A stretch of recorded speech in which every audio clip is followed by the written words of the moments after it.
योगी आदित्यनाथ की सत्ता में वापसी के बाद माफियाओं पर एक बार फिर से एक्शन शुरू हो गया है।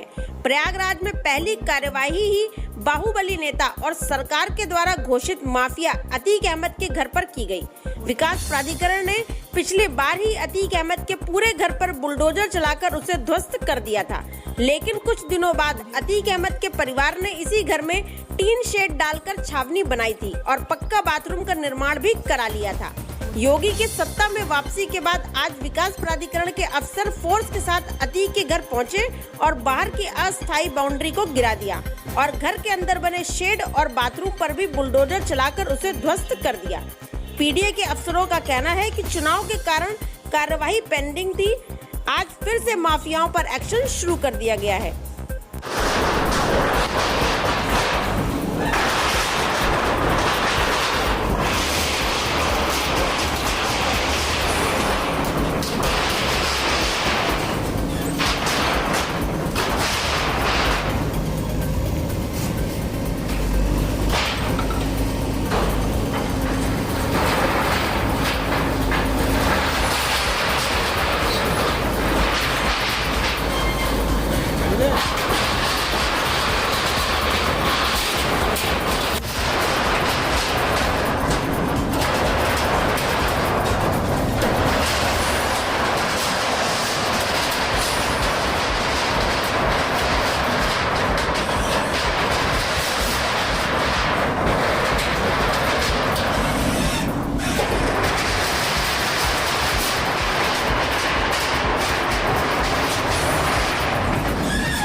दोबारा अतीक अहमद को घर का है, क्या आरोप था और किस तरह से नोटिस दिया था और किस तरह से जमानत किया गया है?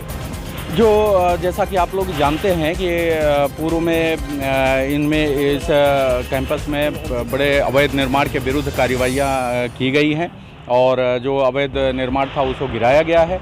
अभी इधर इलेक्शन और इलेक्शन के दौरान शिकायत आई, संज्ञान में आया।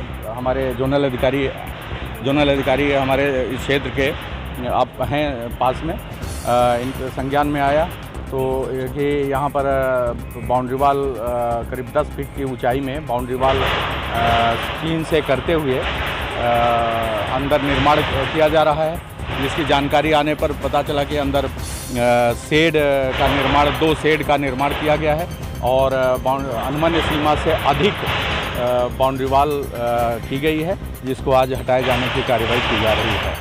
क्या और लोगों को भी चिन्हित किया गया है? चिन्हित क्या, जो कार्रवाइयाँ अधूरी रह गई थी पूर्व में उनको किया जाना है। शासन की सरकार की मंशा के अनुरूप उसको किया जाना है और कोई भी इस सरकार का स्पष्ट निर्देश है, कोई भी सामान्य और जनसामान्य और वो कार्रवाई से पीड़ित नहीं होना चाहिए, नहीं होगा। जो माफिया है, जो हिस्ट्री सीटर हैं, अवैध रूप से कमाई करके अवैध रूप से जो है लोगों को परेशान करके इस प्रकार के निर्माण जो है अवैध निर्माण किए हुए हैं और अपने हनक और अपने हनक और उसका उपयोग करते हुए उसके बल पर किए हुए हैं, उनके विरुद्ध कार्रवाई जारी रहेगी।